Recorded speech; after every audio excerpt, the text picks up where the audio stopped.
എല്ലാവർക്കും നമ്മളുടെ പുതിയൊരു വീഡിയോയിലേക്ക് സ്വാഗതം.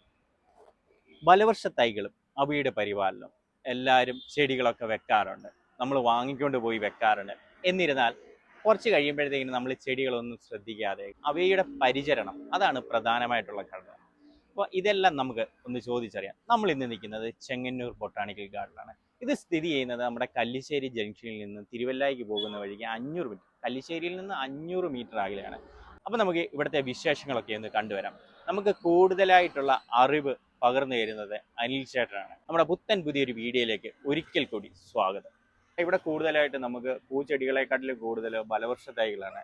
പ്ലാവ്, മാവിൻ്റെ ഒരുപാട് വെറൈറ്റീസ്, അങ്ങനെ ഒരുപാട് ബലവൃക്ഷ തൈകളാണ് ഇവിടെ ഉള്ളത്. അതെന്താണ് അങ്ങനെ? സാധാരണ എല്ലാവരും പൂച്ചെടികളല്ലേ കൂടുതലായിട്ട് വിൽപ്പനയ്ക്കായി വെക്കുന്നത്. അതിന് പ്രത്യേക കാരണമൊന്നുമില്ല. ആകെ ഒരു കാരണം എന്ന് പറയുന്നത് ഇപ്പം നമുക്ക് അതിനുള്ള സ്ഥലപരിമിതി ഒരു വലിയ ഘടകമാണ്. പിന്നെ ഫ്രൂട്ട്സ് ഒക്കെ വെക്കാന്ന് പറഞ്ഞു കഴിഞ്ഞാൽ നമ്മൾ എല്ലാ വെറൈറ്റിയും വെക്കണം. അല്ല നമ്മുടെ ഉണ്ട്. അല്ല അങ്ങനെ വരുമ്പോൾ എനിക്കിവിടെയുള്ള ഏറ്റവും വലിയ പ്രശ്നം സ്ഥലപരിമിതിയാണ്. അപ്പോൾ സ്ഥലപരിമിതി ഉള്ളപ്പം പിന്നെ സാക്രിഫൈസ് ചെയ്യാൻ പറ്റുന്നത് പൂച്ചെടികളാണ്. കാരണം പൂച്ചെടികൾ കോമൺ ആയിട്ട് എല്ലാ നഴ്സറികളിലും കിട്ടുന്നത്. ഇപ്പൊ റോസപ്പൂ വേണമെന്ന് പറഞ്ഞാൽ എല്ലായിടത്തും ബാംഗ്ലൂരിൽ നിന്ന് വരുന്ന റോസ് തന്നെയാണ് ഞാനും വിൽക്കുന്നത്. വേറെ എവിടെ വിറ്റാലും അത് തന്നെ. അതിനൊരു പ്രത്യേക ക്വാളിറ്റിയുടെ ആവശ്യം വരുന്നില്ല. പക്ഷേ ബലവൃക്ഷങ്ങൾ വരുമ്പോൾ വെറൈറ്റിയും ക്വാളിറ്റിയും മെയിനാണ്. അപ്പൊ ഇതിന് രണ്ടിനും ഒരു പ്ലാവിന്റെ ഒരു 5 പ്ലാവിന്റെ വെറൈറ്റികൾ അല്ലെ 10 പ്ലാവിന്റെ വെറൈറ്റികൾ വെക്കണമെങ്കിൽ ഒരു 20 തൈ വെക്കണമെങ്കിൽ പോലും എന്തുമാത്രം സ്ഥലം വേണം. അതിൻ്റെ തന്നെ പിന്നെ വ്യത്യാസമുണ്ട്. ചെറിയ തൈ വേണം, ഇടത്തരം തൈ വേണം, വലിയ തൈ വേണം. അങ്ങനെ വരുമ്പോൾ വ്യത്യാസമുണ്ടല്ലോ അല്ലേ? തീർച്ചയായിട്ടും ഒരു വർഷം കൊണ്ട് കായ്ക്കുന്ന അല്ലെങ്കിൽ 2 വർഷം കൊണ്ട് കായ്ക്കുന്നത്. ഫ്രൂട്ട്സ് ടേസ്റ്റിന് വ്യത്യാസമുണ്ട്, ടൈമിന് വ്യത്യാസമുണ്ട്, എല്ലാത്തിനും വ്യത്യാസമുണ്ട്. നമുക്ക് ഈ ബലവർഷ തൈകളൊക്കെ ഒന്ന് പരിചയപ്പെടാം. എങ്ങനെയാണ് അതിന്റെ വില, എത്ര മാസം കൊണ്ടാണ് അല്ലെങ്കിൽ കായ്ക്കുന്നത്, അല്ലെങ്കിൽ എങ്ങനെയാണ് അത് നടേണ്ടത്? പിന്നെ ഈ മഴക്കാലമാണല്ലോ വരുന്നത്, എങ്ങനെ ബലവർഷ തൈകള് നമുക്ക് സംരക്ഷിക്കാം, എങ്ങനെയാണ് അത് നട്ട് വളർത്തേണ്ടത് എന്നതിനെ കുറിച്ചൊക്കെ ഞങ്ങൾക്ക് ഡീറ്റെയിൽ ആയിട്ടൊന്ന് പറയാം. മലയാളികൾ ഏറ്റവും ഇഷ്ടപ്പെടുന്ന ഒരു ഫലം എന്ന് പറയുന്നത് ആദ്യം മലയാളിയെ സംബന്ധിച്ചിടത്തോളം പ്ലാവ. അത് കഴിഞ്ഞ് അതിന് താഴെ ഉള്ളിയേറെ ഏത് പഴങ്ങൾ ഉണ്ടായാലും പ്ലാവ് കഴിഞ്ഞ്. കാരണം അത് നമ്മുടെ കൊറോണ കാലത്തൊക്കെ നമ്മളെ രക്ഷിച്ചു നിർത്തിയ ഒരു ഫലമാണ്. അതിന് ഒരുപാട് പേര് ആ സമയത്ത് ആ വർഷം ഇഷ്ടംപോലെ ചക്ക ഉണ്ടായിരുന്നാലും. ചക്ക മലയാളികളുടെ വീക്ക്നെസ്. വീക്ക്നെസ് സത്യം. അത് ഇതെല്ലാം പ്ലാവിൻ തൈകളാണ്. ഇതൊക്കെ എങ്ങനെയാണ്? അപ്പം ഇതിനകത്ത് നമ്മുടെ വിയറ്റ്നായർലി ഉണ്ട്. പിന്നെ ഇപ്പൊ നമ്മുടെ ഉള്ളത് വിയറ്റ്നായർലി ഉണ്ട്. പിന്നെ ഡാങ്സൂര്യ ഉണ്ട്, ചുമന്ന ചക്ക. സിദ്ധു തേൻ വരിക്ക വേറെ. സിദ്ധു എന്ന് പറഞ്ഞിട്ടൊരു പ്ലാവുണ്ട്, അത് നമ്മുടെ കയ്യിലുണ്ട്. പിന്നെ ലോകത്തെ ഏറ്റവും മധുരമുള്ള ഏവിയാർക്ക് എന്ന് പറയുന്ന ഒരു പ്ലാവുണ്ട്. വില എങ്ങനെയാണ് തുടങ്ങുന്നത്? വില നമുക്കൊരു 200 രൂപ, 250 രൂപ, ഒരുമാതിരി മുഴുത്ത തൈകളാണ് നമ്മുടെ കയ്യിലുള്ള. ആ ഒരു ലെവലില് നമുക്ക് സ്റ്റാർട്ട് ചെയ്യും. നമ്മൾ ഈ തുടക്കമൊക്കെ ഇതൊക്കെ വാങ്ങാൻ വരുന്നവരോട് ഇത് എങ്ങനെയാണ് നടേണ്ടത് എന്നൊക്കെ പറഞ്ഞു കൊടുക്കും. പിന്നെ തീർച്ചയായും അതിന് നമ്മളൊരു പേപ്പർ തന്നെ അവിടെ പ്രിന്റ് ചെയ്ത് വെച്ചിട്ടുണ്ട്. അതിവിടെ വരുന്ന ആർക്കും അതിപ്പോ നമ്മുടെ അടുത്ത് വിളിച്ചു ചോദിച്ചു കഴിഞ്ഞാൽ, ഇപ്പം ഫോണിലാണ് വിളിച്ച് പറയുന്നെങ്കിൽ ഇത് എഴുതിയിട്ടിട്ടുണ്ട് വാട്സപ്പിനകത്ത്, അത് ഞാൻ ഫോർവേഡ് ചെയ്ത് കൊടുക്കും. അത് ആര് നമ്മളോട് ചോദിച്ചാലും കൃഷി ചെയ്യാൻ താല്പര്യമുള്ള ഒരാള് എന്നെ വിളിച്ചേച്ച് ഏത് കാര്യം ചോദിച്ചാലും, ഞാനൊരു പരിപൂർണനൊന്നുമല്ല, എൻ്റെ അറിവിൽ എനിക്ക് പറ്റുന്ന അല്ലെ ഇന്ന് വരെ ഞാൻ പഠിച്ചിട്ടുള്ള കാര്യങ്ങൾ ഓപ്പണായിട്ട് ഞാൻ പറഞ്ഞു കൊടുക്കാൻ എനിക്കൊരു മടിയില്ല. അത് സന്തോഷമാണ്. നമ്മൾ വന്ന് ഇവിടുന്ന് ഒരു പ്ലാവൻ തൈ മേടിച്ചോണ്ട് പോയാൽ അത് ഉമ്മ കൊണ്ടുവന്ന് വീട്ടിൽ വെക്കത്തേ ഉള്ളൂ. ബാക്കിയുള്ള പരിപാലനമാണ് ഇതിനകത്ത്. കാരണം ഇവിടെ പലരും വന്ന് പറയുന്ന ഒരു ഫീഡ്ബാക്ക് നമുക്ക് കിട്ടുമല്ലോ. ഞാൻ കൊണ്ടുപോയി വെച്ചു 5 തൈ കൊണ്ടുപോയി, അതിനകത്ത് 2 എണ്ണം ഉണങ്ങിപ്പോയി, 3 എണ്ണം ചെറുക വളരുന്നുണ്ട്, 1 എണ്ണം നന്നായിട്ട് വളരുന്നുണ്ട്. നമ്മുടെ ഈ പേപ്പർ വാങ്ങിക്കുമ്പോൾ തന്നെ ഇവരിത് ചുരുട്ടി ആ രീതി ചെയ്യുന്നവരെ നമുക്കൊരു സാധനം എടുത്തുകൊണ്ട് പോകുമ്പോൾ അറിയാം ഇവർക്ക് എത്ര കണ്ട് ഇതിനോട് ഇൻട്രസ്റ്റ് ഉണ്ട്, എത്ര കണ്ട് ചെയ്യും, അല്ലെങ്കിൽ ചെയ്യത്തില്ല. ഈ ചെയ്യത്തില്ല എന്ന് നമ്മൾ വെക്കുന്ന കാറ്റഗറിയിലുള്ളവരാണ് പിന്നെ നമ്മളെ വിളിച്ചിട്ട് എന്ന് പറഞ്ഞ വേറെ രസമുണ്ട്. ഇവിടുന്ന് കൊണ്ടുപോയ ചെടി വെള്ളം ഒഴിക്കാതെ അവിടെ വെച്ചിട്ട് പോയിട്ട് എൻ്റെ അടുത്ത് റീപ്ലേസ് ആന്ന് പറഞ്ഞവർ വരെ ഉണ്ട്. ഞാൻ പറയുന്ന പോലെ വളർത്തി കായ്ച്ചില്ലെങ്കിൽ എന്നോട് പറ, അല്ലെ ഞാൻ എടുത്ത് തന്ന തയ്യ് ആ ഇനമല്ലെങ്കിൽ എന്നോട് പറ. അതിനൊക്കെ ഞാൻ ഗ്യാരണ്ടിയാണ്. പക്ഷെ ഉണങ്ങിപ്പോയി വളർന്നില്ല, എന്നെ കൊണ്ട് ഒന്നും ചെയ്യാൻ പറ്റത്തില്ല. ഞാൻ ഇവിടുന്ന് പോകുമ്പോൾ വരുന്നവരെ ഇപ്പൊ ഇത് കാണുന്ന ഈ വീഡിയോ കാണുന്നവർ എൻ്റെ കസ്റ്റമേഴ്സ് ഉണ്ട് അറിയാം. അത് ആര് വന്നാലും ഇവിടെ എത്ര ആളുണ്ട് തിരക്കാന്ന് പറഞ്ഞാലും ഒരാൾ സാധനം എടുത്താൽ ഞാൻ ഈ സാധനത്തിന്റെ നൽപ്പോ ഗുണമോ അല്ല പറയുന്നത്. ഇത് എങ്ങനെ നടണം പരിപാലിക്കണമെന്ന് കുറഞ്ഞൊരു 4 പ്രാവശ്യം എടുത്തെടുത്ത് പറയും. ഈ വളം ഇടണം, 15 ദിവസം കഴിയുമ്പോൾ ഈ വളം ഇടണം, ഈ മരുന്നടിക്കണം, ഇത് ചെയ്യണം എന്ന് ഞാൻ പറഞ്ഞ് എന്നെ കൊണ്ട് പറ്റുന്ന മാക്സിമം ചെയ്താൽ ഞാൻ അവരെ വിടുന്നത്. ഈ മഴക്കാലമാണ് വരുന്നത്. അപ്പൊ നമ്മൾ മഴക്കാലത്ത് ഒരു ബലവർഷ തൈ വെക്കുന്നതും അത് പരിപാലിക്കുന്നതും എങ്ങനെയാണെന്ന് പറഞ്ഞാൽ, മഴക്കാലത്ത് ആദ്യത്തെ കാര്യം എന്ന് പറയുന്നത് ഒരു കാരണവശാലും ഇതിനകത്ത് ചോട്ടി വെള്ളം കെട്ടി നിൽക്കാൻ പാടില്ല. ഒരു ചെടികളുടെയും ചോട്ടിൽ വെള്ളം കെട്ടി നിൽക്കാൻ പാടില്ല. നെല്ല് മാത്രമേ ഉള്ളൂ വെള്ളം കെട്ടി നിന്നാൽ വളരുന്ന ചെടി. അതൊഴിച്ച് ബാക്കി ഒരു ചെടിക്കും നമ്മുടെ മണ്ണിനെ പറയുന്നത് തന്നെ അങ്ങനെയാണ്. നീർവാർച്ചയുള്ള പശ്ചിമരാശി മണ്ണെന്നാണ് കേരളത്തിന്റെ മണ്ണിനെ പറയുന്നത്. അപ്പൊ ഈ നീർവാർച്ച ഉള്ള മണ്ണിൽ ആവശ്യമുള്ള മരങ്ങളാണല്ലോ വളരുന്നത്. അപ്പം അങ്ങനെയുള്ള ഏത് മരങ്ങൾ വെക്കുമ്പോഴും ആദ്യമായിട്ട് ശ്രദ്ധിക്കേണ്ടത്, ഇപ്പൊ വെക്കുമ്പോ ഒരു കാരണവശാലും തടം നിർത്തി ചെടി വെക്കരുത്. മഴക്കാലത്ത് ചെടി വെച്ച് കഴിഞ്ഞാൽ തടം നിവർത്ത് ലെവലാക്കി ഭൂമിയുമായിട്ട് ലെവലാക്കി ഇടണം. അതായത് ഒരു തുള്ളി വെള്ളം വീണാൽ ഇതിന്റെ ചോട്ടിൽ കെട്ടി നിന്ന് താഴാൻ ഇടവരരുത്. വെള്ളം ഒഴുകി പോകണം. പിന്നെ വെള്ളം കെട്ടി നിർത്തണമെന്നുണ്ടെങ്കിൽ എന്താ മലപ്രദേശമൊക്കെ ആണെങ്കിൽ മഴക്കുഴികൾ എടുക്കുക സൈഡില്, എന്നിട്ട് അതിനകത്ത് വെള്ളം താണോട്ടെ. പക്ഷെ ചോട്ടിൽ ഒരു കാരണവശാലും വാഴയ്ക്കുള്ള തടം പോലെ പോലും ഒരു തടം ഒരു ചെടിക്കും പാടില്ല. ചെടി വാടിപ്പോകും. പിന്നെ ഒരു പ്രാവശ്യം ചെടി വാടിയിട്ട് രണ്ടാമത് വളരുമ്പോ തന്നെ ഈ വാടുമ്പോൾ നമ്മൾ ഈ പുറത്ത് കാണുന്നത് ഈ ഇലകൾക്കുള്ള വാട്ടമാണ്. ഈ ഇലകൾക്കുള്ള അത്രയുമോ അല്ലെങ്കിൽ അതിൽ കൂടുതലോ പ്രശ്നം വേരുകൾക്കുണ്ട്. തിരിച്ച് പിന്നെ ആ വേര് റീസ്റ്റോർ ആവുന്നത് വരെ ചെടിക്ക് അകത്തുള്ള ആഹാരം എടുത്തിട്ടാണ് പിന്നെ ചെടി പിടിച്ചിരിക്കുന്നത്. അപ്പോൾ ചെടി നമ്മൾ പുറത്തു നോക്കുമ്പോൾ കമ്പ് അങ്ങനെ തന്നെ ഇരിക്കും, പക്ഷെ അതിനകത്തേതെല്ലാം പോയി. അപ്പൊ ചെടി ക്ഷീണിച്ചു. പിന്നെ അപ്പോഴത്തേക്ക് വേര് വന്നു. പിന്നെ ഇത് തിരിച്ചു കൊണ്ടുവരണമെങ്കിൽ ഒരു 6 മാസം നമ്മുടെ ആ ചെടിയുടെ വളർച്ച പുറയിലായി. സംഭവിച്ചത് എന്തോ ഒന്ന് വാടിയതേ ഉള്ളൂ. ഇതാണ് യഥാർത്ഥത്തിൽ നമ്മൾ മനസ്സിലാക്കേണ്ടത്. ഇത് നമുക്ക് ഒറ്റ നോട്ടത്തിൽ കാഴ്ചയെ കാണാൻ പറ്റത്തില്ല. ഇപ്പം ഈ കമ്പ് ഇവിടെ നിന്ന് ഉണങ്ങിപ്പോവുക. ഇതുണ്ടോ, ഇത് ഉണങ്ങിയതാ. ഉണങ്ങിപ്പോയെന്ന് പറഞ്ഞാൽ ഉണങ്ങുന്നത് കൊണ്ട് ഇത് ചൊക്കിയില്ല. ഈ കമ്പ് പോലെ തന്നെയാ ഈ കമ്പ്. അതാണ് ചെടികളിൽ നമുക്കത് പെട്ടെന്ന് കാണാൻ കിട്ടത്തില്ല. അപ്പൊ നമ്മുടെ ധാരണ ആ ഒരു ലെവലിലോട്ട് പോകത്തില്ല. ഈ വേരുകൾ വേരാണ് ചെടിയുടെ ഏറ്റവും പ്രധാനപ്പെട്ട ഭാഗം. അവിടെ നിന്നാണ് വളം കിട്ടണ്ടേ. അപ്പൊ നമ്മൾ ഈ ചെടികളെ വളർത്തുമ്പോൾ ചെടിയുടെ ഇലയ്ക്ക് കൊടുക്കുന്ന അതേ പരിചരണം വേരിനും ആ പ്രാധാന്യം കൊടുക്കണം. പ്ലാവ് നമ്മുടെ ഇതുണ്ടോ, ഇത് വലിയ പ്ലാവാ. ഇത് നോക്കി എന്തോ വലിപ്പമുണ്ടെന്ന് നോക്കി. ഈ പ്ലാവിന് എന്നെക്കാളും എന്തുമാത്രം പൊക്കത്തിലാന്ന് നോക്കി. ഇതൊക്കെ എന്ന് പറഞ്ഞാൽ ഒരു 8 മാസത്തിനകത്ത് നമുക്ക് കായ്ക്കും. 8 മാസം മണ്ണി വെച്ച് ഇപ്പൊ യഥാർത്ഥത്തിൽ കൃഷി ചെയ്യുന്നവരില്ലേ, ഇത് പറയാം. ഇത് കണ്ടോ, ഇതൊക്കെ യഥാർത്ഥത്തിൽ കായ്ക്കുക. പക്ഷെ ഇത് നമുക്ക് ഈ ഇതിനകത്ത് വെച്ചോണ്ട് കായ്ച്ചാല് ഈ പ്ലാവ് അങ്ങ് ക്ഷീണിച്ചു പോകത്തേ ഉള്ളൂ. ഈ ചക്ക കിട്ടത്തില്ല. അപ്പൊ അതിനെ കൊണ്ട് ചുമ്മാ തുമ്പിയെ കൊണ്ട് കല്ലടിപ്പിക്കാന്നുള്ളതേ ഉള്ളൂ. അപ്പം ആ ക്വാളിറ്റി അത് മൊത്തം പോയി. ഈ പറഞ്ഞ പോലെ തന്നെ വേര് നശിക്കും, പിന്നെ ആ ചെടി പോകും. അപ്പം അതുകൊണ്ട് അത് കാര്യമില്ല. അപ്പൊ ഇത് തൊട്ട് നമ്മുടെ ചെറിയ തൈകൾ വരെ നമ്മുടെ കയ്യിലുണ്ട്. ഏകദേശം ഒരു 200-250 രൂപ തൊട്ട് നമ്മുടെ തൈകൾ സ്റ്റാർട്ട് ചെയ്യും. ഫലവൃക്ഷങ്ങളൊക്കെ തന്നെ പൊതുവെ വില പറഞ്ഞില്ല എന്നുള്ള പരാതി ഇന്നത്തെ കാര്യം എന്താ പറയാ, ഒരേ ക്വാളിറ്റി അല്ല. ചിലപ്പം ഇവിടെ ഞാനിപ്പോൾ ഒരു വില പറഞ്ഞു, ഇവിടെ വന്നിട്ട് ഒരു 2 ആഴ്ച കഴിഞ്ഞിട്ട് ഒരാൾ വരുക എന്നോട് പറയാ ആ വിലയുടെ സാധനം ഉണ്ടോ? ഇല്ല. അയ്യോ, നിങ്ങളന്ന് അങ്ങനെ പറഞ്ഞായിരുന്നല്ലോ, നിങ്ങൾ കളിപ്പിച്ചാന്ന്. കളിപ്പിക്കുന്ന അല്ല. അപ്പോഴത്തേക്ക് അത് എടുത്തുകൊണ്ട് പോയി കാണും. അടുത്ത സ്റ്റോക്ക് വന്നപ്പോൾ ചിലപ്പോൾ 50 രൂപയോ 30 രൂപയോ 40 രൂപയോ കൂടി കാണും. കൂടിയെങ്കിൽ കൂട്ടി കൊടുക്കുക. ഇതിനൊരു ഫിക്സ് വില ഒരാൾക്കും പറഞ്ഞ് കച്ചവടം ചെയ്യാൻ പറ്റത്തില്ല. ക്വാളിറ്റിയും അതിന്റെ ഇതും അനുസരിച്ച് നമുക്കത് മാറിക്കൊണ്ടേയിരിക്കും. പിന്നെ മാവുണ്ട് നമ്മുടെ കയ്യില്.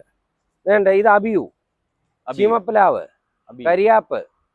അതുകൊണ്ട് അവിടെ നിൽക്കുന്നു ഓറഞ്ച്, നമ്മുടെ നാഗ്പൂർ ഓറഞ്ച് നാട്ടിൽ കായ്ക്കും. ഞാൻ പറിച്ചത് ഇത് നമ്മുടെ നാട്ടിൽ കായ്ച്ച് ഞാൻ പറിച്ചിട്ടുണ്ട്. പിന്നെ അവിടെ ബുഷ് ഓറഞ്ച്. പിന്നെ ഇങ്ങോട്ട് വന്നു കഴിഞ്ഞാൽ ജാതി, നല്ല ക്വാളിറ്റി ജാതി നമ്മുടെ കയ്യിൽ ഇരിപ്പുണ്ട്. ഇച്ചിരി വളർന്ന നല്ല തൈകളാ, ഹെൽത്തി ആയ തൈകളാ. പിന്നെ കുറ്റിക്കുരുമുളക് ആവശ്യം പോലെ നമ്മുടെ കയ്യിലുണ്ട്. കുറ്റിക്കുരുമുളക്. മാവിന്റെ വെറൈറ്റി നമ്മുടെ നാട്ടിൽ കായ്ക്കുന്ന നല്ല മാവിന്റെ ചെറിയ തൊട്ട് വലുത് വരെ ഇഷ്ടം പോലെ നമ്മുടെ കയ്യിൽ ഇരിപ്പുണ്ട്. ഏത് മാവ് ഇവിടെ മെയിൻ ആയിട്ടുള്ള ഇവിടെ വെറൈറ്റി ആയിട്ട് മാവിന്റെ കുളമ്പ്, കോട്ടൂർക്കോണം, കാലാപ്പാടി, നീലൻ, പിന്നെ ചന്ദ്രക്കാരൻ, പിന്നെ നമ്മുടെ എല്ലാ വെറൈറ്റികളും മിക്കവാറും പറയാൻ പോയാൽ കുറേ ഉണ്ട്. ഒരു 10-25-30 വെറൈറ്റി മാവ് എൻ്റെ കയ്യിലുണ്ട്. നമ്മുടെ മിയാസാക്കി ലോകത്തെ ഏറ്റവും വില കൂടിയ മാങ്ങാണ്, അതുണ്ട്. പിന്നെ നാംഡോക് മൈ ഉണ്ട്, കാറ്റിമോൺ ഉണ്ട്. കാറ്റിമോൺ നല്ലതാ, ഓൾ സീസണാ, നല്ല മാങ്ങായുമാ. അത് വലിയ പുഴുക്കേടില്ലാത്ത നല്ല വെറൈറ്റികളാണ് എൻ്റെ കയ്യിലുള്ളത്. മാവ് നന്നായിട്ട് ഡ്രമ്മിനകത്ത് കൃഷി ചെയ്യാം.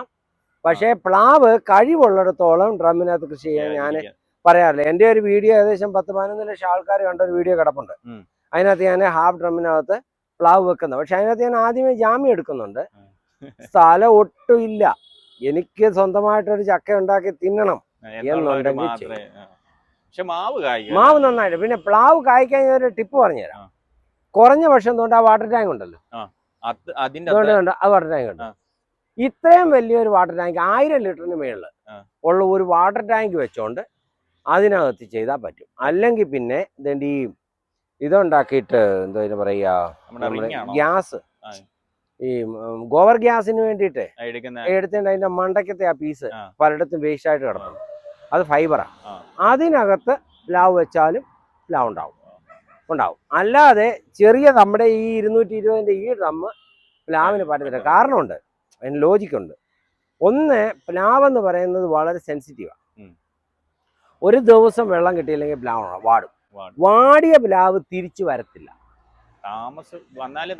അല്ല, മാവും ഒക്കെ ഉണ്ടല്ലോ, വാടിപ്പോയാൽ പ്ലാവിന്റെ ഇല അങ്ങ് പൊഴിയത്തേ ഉള്ളൂ.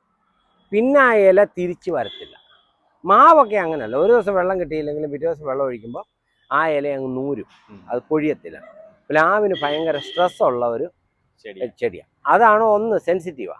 രണ്ടാമത്തെ കാരണം, ഉണ്ടാകുന്ന ചക്ക എന്ന് പറയുന്നത് കുറഞ്ഞത് 5 കിലോ 10 കിലോ ചക്കയാണ്.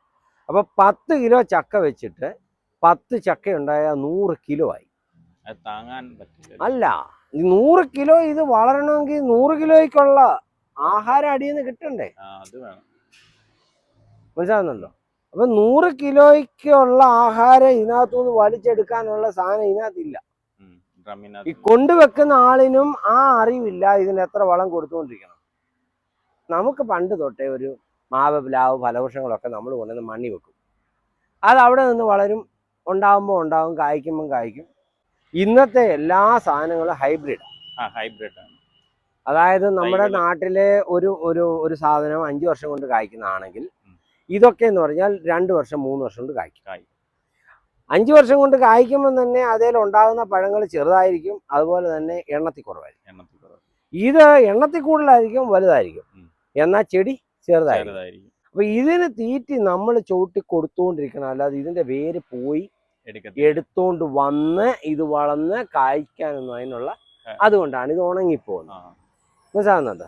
അതാണ് നമ്മൾ ഈ ചെടിക്കകത്ത് ശ്രദ്ധിക്കേണ്ട കാര്യം. ഞാൻ കണ്ട് മനസ്സിലാക്കിയ കാര്യം പറഞ്ഞുതരാം. നടുമ്പം നന്നായിട്ട് അടിവളം ചേർത്ത് നടുക. അതിനകത്ത് പിശുക്ക് കാണിക്കരുത്, എന്നാൽ ധാരാളിത്വവും പാടില്ല. ഒരു 2 കിലോ ചെടിയുടെ വലിപ്പം അനുസരിച്ച് 1 കിലോ തൊട്ട് ഒരു 3 കിലോ വരെ വളം, അടിവളം ഇട്ട് വേണം ചെടി നടാൻ.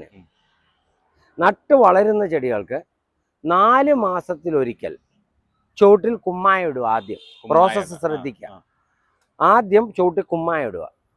15 ദിവസത്തിന് ശേഷം ചെടി വലുതാണെങ്കിൽ, ഒരുമാതിരി വലുതായി, അതായത് ഒരു 2 വർഷമൊക്കെ ആയ തൈയാണെങ്കിൽ ഒരു 2 കൊട്ട ചാണകം ഒരു 3-4 ഭാഗത്തായിട്ട് ഇതിനെ കൊട്ടിയിടുക. ഉണങ്ങിയ ചാണകപ്പൊടി അതുകൊണ്ടൊന്ന് കൊട്ടിയിടുക. പച്ചച്ചാണകം ആയാലും കൊട്ടിയിടാം, പക്ഷെ ദൂരെ മാറ്റി വേണം ഇടാൻ. ദൂരം അടുപ്പിച്ചിടരുത്, കുഴപ്പമാവും. ദൂരെ മാറ്റി പച്ചച്ചാണകം കുത്തിയാലും കുഴപ്പമൊന്നുമില്ല. അത് പിന്നെ മഴ പെയ്ത കുറേയൊക്കെ നഷ്ടപ്പെട്ടു പോകും. ഉണക്കച്ചാണകം നഷ്ടപ്പെട്ടു പോകത്തില്ലെന്നുള്ളതേ ഉള്ളൂ.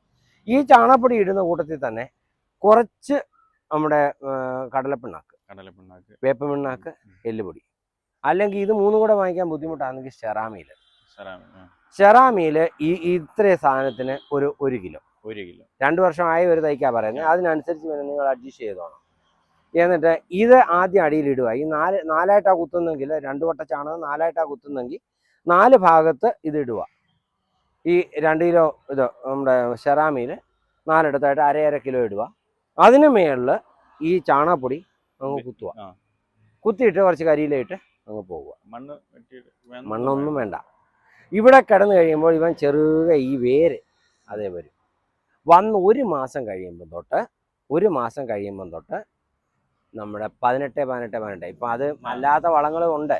യൂറിയ ഉണ്ട്, പൊട്ടാഷ് ഉണ്ട്, SSP ഉണ്ട്.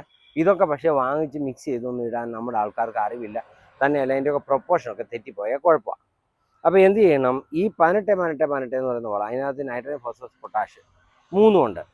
ഇത് കുറേച്ച, അതായത് മരത്തിനനുസരിച്ച് ഇടാവൂ.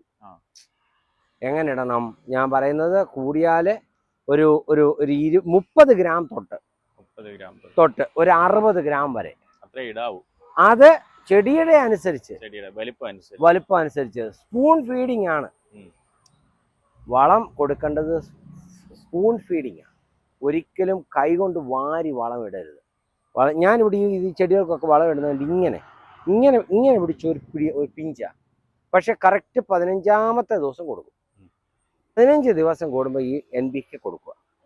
പിന്നെയും 4ാമത്തെ മാസം ഞാൻ ആദ്യം പറഞ്ഞ പ്രോസസ്സ് സ്റ്റാർട്ട് ചെയ്യും. ആദ്യം കുമ്മായം ഇടുക, അതിനുശേഷം ഈ ചാണകപ്പൊടി കൊടുക്കുക, അതിൻ്റെ കൂടെ സെറാമിൽ കൊടുക്കുക, പിന്നെ ഈ രാസവളം കൊടുക്കുക. ഇതിനിടയ്ക്ക് മാസത്തിൽ 1 പ്രാവശ്യം മൈക്രോ ന്യൂട്രിയൻസ് കിട്ടും. ഈ മൈക്രോ ന്യൂട്രിയൻസ് ഇതിന് കൊടുക്കണം. പിന്നെ ജൈവ വളങ്ങൾ നമുക്ക് അവൈലബിൾ ആയിട്ടുണ്ട്. കോഴിക്കാഷ്ടം, ആട്ടിൻകാഷ്ടം, പിന്നെ ഈ മീനിൻ്റെ വേസ്റ്റ്, ഇങ്ങനെയൊക്കെ ഉണ്ട്. പന്നിയൊന്നും ഇല്ലാത്ത സ്ഥലങ്ങളാണെങ്കിൽ ഇടയ്ക്കിടയ്ക്ക് കുഴിയെടുക്കുക. കൊച്ചു കുഴി, നമ്മുടെ ഈ റബ്ബർ ഉറയൊഴിക്കാനുള്ള ഡിഷില്ലേ, അതുപോലുള്ള കൊച്ചു കുഴിയെടുക്കുക. അതിനകത്ത് ഇത് ഇട്ടിട്ട് പോവുക. ദൂരം മാറ്റി ഇട്ടിട്ട് മൂടി പോവുക. അപ്പം അതവിടെ കിടന്നാൽ പെട്ടെന്ന് ഈ ചെടിക്ക് കിട്ടത്തില്ല. അതവിടെ കിടക്കുമ്പോൾ ഇതിൻ്റെ ആ ആകർഷണം കൊണ്ട് ഇത് ചെറുക വളർന്ന് വന്ന് ഇത് അളിഞ്ഞു ചേരുമ്പോഴത്തേക്ക് ഇത് വന്ന് വലിച്ചോളും. അപ്പൊ ചെടിക്ക് നല്ലപോലെ വിശദമായിട്ട് വേര് വളരുന്നതിനൊപ്പമേ ചെടി വളരൂ. താഴോട്ട് എത്ര പോയിട്ടുണ്ടോ അത്രയും മാത്രമേ മേളിലോട്ട് ചെടി വളരത്തുള്ളൂ. മേളിലോട്ട് ചെടി വളരുന്നില്ല എന്ന് നമ്മൾ കണ്ടാൽ വിചാരിച്ചോണം താഴത്തെ വളർച്ച സ്റ്റോപ്പായി. അപ്പൊ വേരിനെ വളർത്താൻ വേണ്ടുന്ന ജൈവ വളമാണ്. ജൈവ വളങ്ങൾ ധാരാളം, ഓർഗാനിക് കാർബൺ, അതുപോലെ തന്നെ ഹ്യൂമിക് ആസിഡ്, അങ്ങനെയുള്ള സാധനങ്ങളെല്ലാം ഉണ്ടെങ്കിൽ മാത്രമേ ഈ വേര് വളർച്ച സാധ്യമാകൂ. ഇതിന് വേണ്ടുന്ന എല്ലാ കാര്യങ്ങളും ഉണ്ടെങ്കിൽ ഇപ്പം വേര് പട്ടപെട്ടാന്ന് വളരും. അതിനൊപ്പം ആഹാരം എടുക്കും, അതിനൊപ്പം ഇത് വളരും.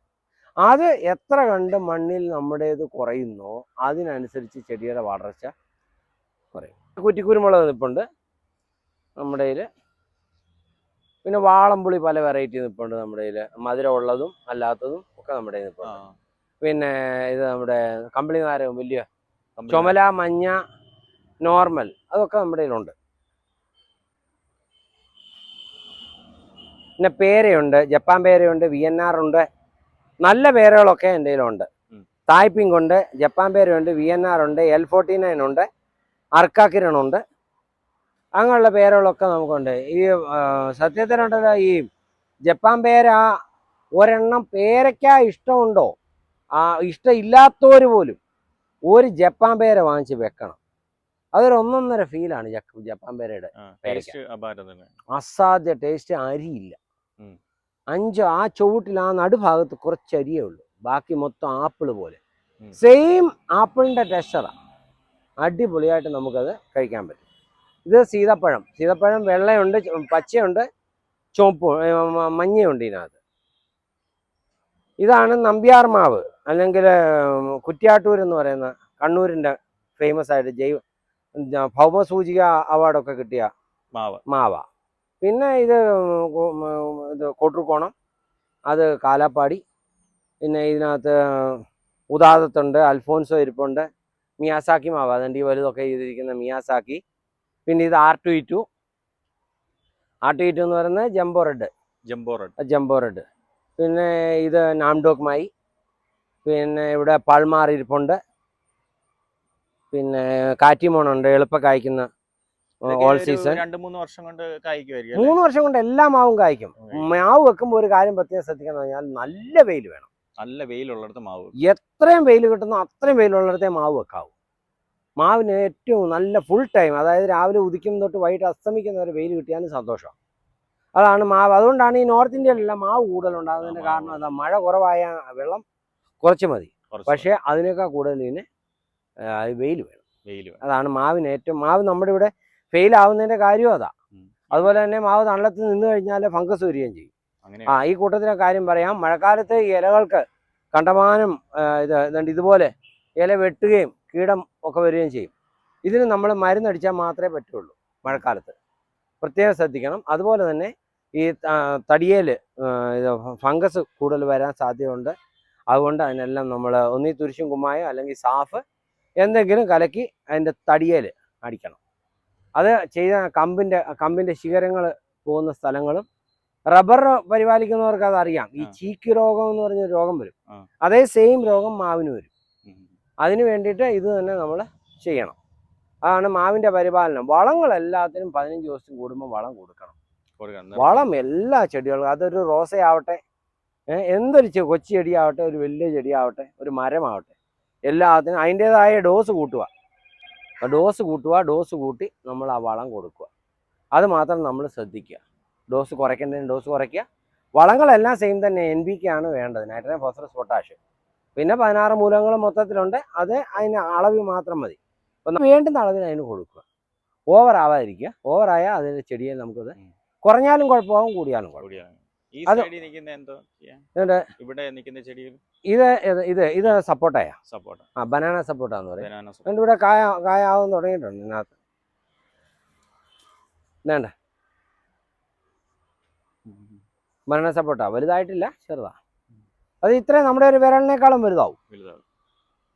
പിന്നെ ജംബോ സപ്പോർട്ടായ ഈ ഇരിക്കുന്നത്, അതായത് ഇത്രയും വലുപ്പം കാണും. ഒരു 1/2 കിലോ കാണും ഒരെണ്ണം, അത്രയ്ക്കും വളരും.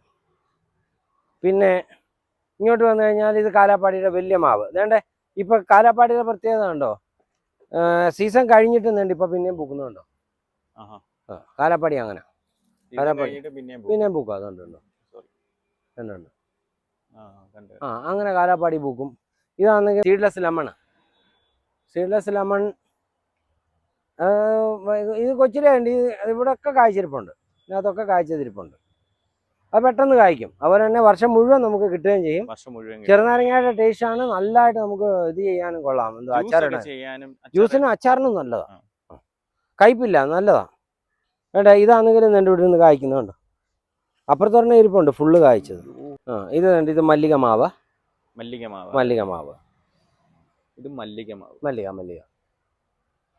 സിന്ദൂരമാവുണ്ട്. ഇത് സിന്ദൂരം. ഇത് കോട്ടർക്കോണത്തിൻ്റെ വലിയ മാവ്. നമ്മുടെ ഇതിരിക്കുന്നു ഈ മാങ്കോസ്റ്റിനുണ്ട്. ജാതിയുടെ വലിയ തൈയുണ്ട്.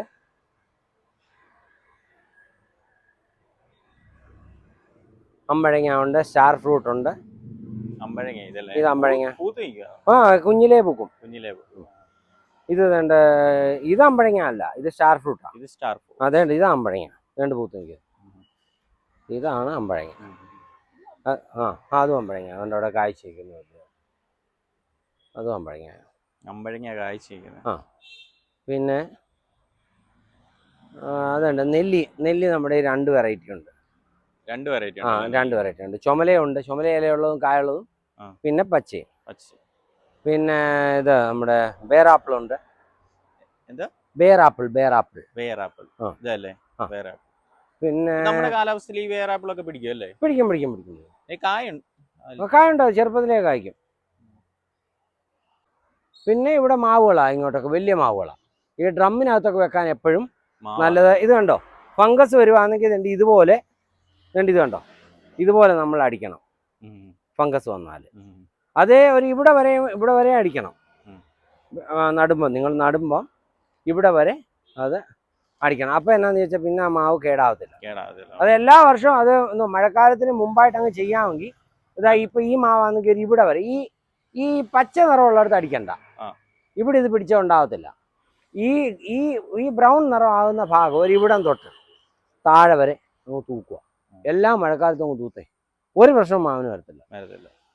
വളവും കറക്റ്റായിട്ട് കൊടുക്കുക. ഇത് ചാമ്പ, നമ്മുടെ ദൽഹാരിയുണ്ട്, ഉമ്മറുണ്ട്, പിന്നെ വെള്ളയുണ്ട്, പിന്നെ മലേഷ്യൻ ചുമലയുണ്ട്, കുറേ വെറൈറ്റി മാവുകൾ നമ്മുടെ കയ്യിലുണ്ട്. കണിക്കൊന്ന ഇരിപ്പുണ്ട്, പിന്നെ ഇത് കണിക്കൊന്നല്ലേ, കണിക്കൊന്ന. അങ്ങനെ നമ്മുടെ കയ്യിൽ അത്യാവശ്യം വേണ്ടുന്ന എന്തോ ചെടി വേണമെന്ന് പറഞ്ഞാലും നമ്മുടെ കയ്യിലുണ്ട്. ഫലവൃക്ഷങ്ങളൊക്കെ ഉണ്ട്. ഫലവൃക്ഷങ്ങളാണ് കൂടുതൽ. ചെടികൾ അത്യാവശ്യത്തിന് കുറച്ച്. അത് പെട്ടെന്ന് നഷ്ടപ്പെട്ടു പോകാത്ത ഈ സീസണൽ ഫ്ലവേഴ്സ് ഒന്നും എൻ്റെ കയ്യിൽ അവൈലബിൾ അല്ല. പിന്നെ അതുപോലെ തന്നെ നമ്മുടെ ചെടിച്ചട്ടിയും, ചെടിച്ചട്ടി ഉണ്ടല്ലോ, അതുണ്ട്. സിമെന്റ് ചട്ടിയുണ്ട്, പിന്നെ മറ്റേ നമ്മുടെ പ്ലാസ്റ്റിക്കും ഉണ്ട്. അതൊക്കെ നമ്മുടെ അത്യാവശ്യം. പിന്നെ അതുപോലെ പോട്ടി മിക്സും ഡ്രമ്മും. പോട്ടി മിക്സ് നമ്മുടെ ഞാൻ ഉണ്ടാക്കിയ പോട്ടി മിക്സാ. ഈ പോട്ടി മിക്സിന് സീക്രട്ട് ഒന്നുമില്ല, ഇതിന്റെയൊക്കെ വീഡിയോ ആയിട്ടുള്ള. അപ്പം ഈ ഇതിനകത്തുള്ള ആ പേപ്പറിനകത്ത് എഴുതിയിട്ടുമുണ്ട് പോട്ടി മിക്സ് എങ്ങനെ ഉണ്ടാക്കണ്ടേ. അതുപോലെ ഉണ്ടാക്കി നമുക്ക് ഈ പോട്ടി മിക്സ് അങ്ങനെ ഉണ്ടാക്കാൻ മണ്ണില്ലാത്തവർക്കും ഇത് ചെയ്യാനൊരു പ്രോസസ്സാണ്, ഒരു മാസത്തെ പണി. അങ്ങനെ വേണമെന്ന് വരെയും നമുക്ക് ഇത് ചെയ്യാം. പിന്നെ വേണ്ട ഇവിടെ വേണ്ടോ നാരകം കാഴ്ച വലുതായിട്ട് കാഴ്ച ചെയ്യുന്നുണ്ട്.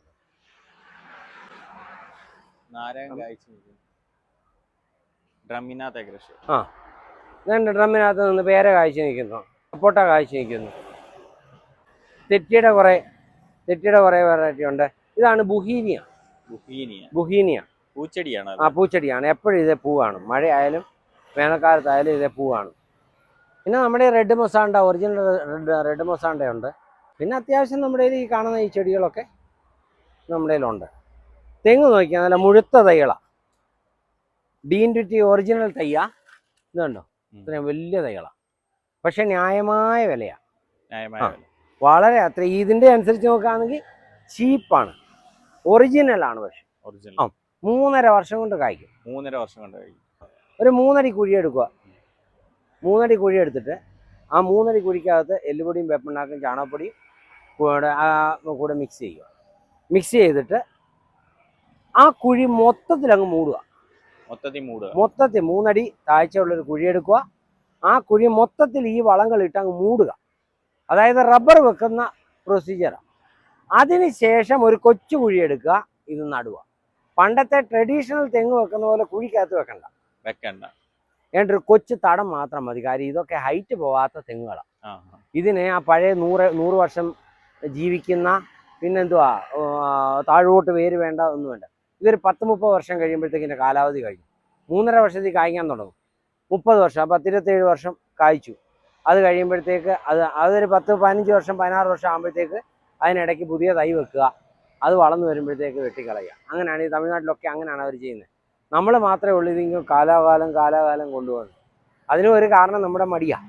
ഇത് വെച്ചതിന് ശേഷമുള്ള പരിപാലനം എന്ന് പറഞ്ഞാൽ ഈ പറഞ്ഞത് തന്നെയാണ്. കേരളത്തിലെ എല്ലാ ചെടികൾക്കും പരിപാലിക്കാൻ ഒറ്റ ഒരു കാര്യമുള്ള, ആദ്യം ഞാൻ പറഞ്ഞു തന്ന വളം. അതെങ്ങനെ ചെയ്യുന്നു അതുപോലെ തന്നെ മുമ്പോട്ട് പോകുള്ളൂ. അതിന് വേറെ ഒന്നുമില്ല. ഈ വളത്തിന് സീക്രട്ട് ഇതേ ഉള്ളൂ. പിന്നെ എന്താ പറയുക, ചെല്ലി പിടിക്കാനുള്ളതെന്ന് പറഞ്ഞാൽ അതിന് മരുന്ന് കൊടുക്കുക, അതിന് കവളിനകത്ത് മരുന്നിട്ട് കൊടുക്കുക. കാൽഷ്യം കറക്റ്റായിട്ട് കൊടുക്കാനൊക്കെ ഉണ്ടല്ലോ. ഇതിന്റെ തണ്ടിന് നല്ല ബലം വരും. നമ്മുടെ പറമ്പുകളിലൊക്കെ കൊല്ലങ്ങളായിട്ട് ഒരിക്കൽ പോലും കുമ്മായം ഇട്ടിട്ടില്ല. ഈ കുമ്മായമാണ് ആദ്യം. നമുക്ക് മനുഷ്യന് കാൽഷ്യം ഇല്ലെങ്കിൽ നടക്കാൻ പറ്റുമോ? എല്ലിന് ബലം കാണുമോ?